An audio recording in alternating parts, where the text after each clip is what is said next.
বুঝাইতে পারবো না। আমরা কেন, সারা দেশের মানুষ বাংলাদেশ জাতীয়তাবাদী দলের একটা সরকার, তারেক রহমান সরকার এই দেশে উন্নয়নের জন্য এবং এবং বাংলাদেশকে মালয়েশিয়া এবং সিঙ্গাপুরের মতো উন্নয়নশীল দেশ হিসাবে গড়ে তোলার মতো তারেক রহমানের বিকল্প নাই।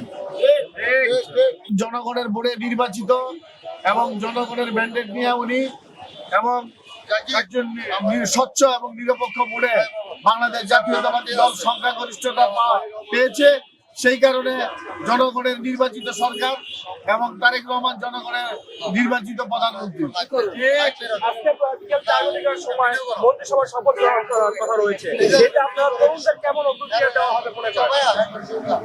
আমরা মনে করি যারা রাষ্ট্র পরিচালনায় এবং শিক্ষিত এবং দক্ষ তরুণ তাদেরকে মন্ত্রিপরিষদে মূল্যায়ন করা হবে।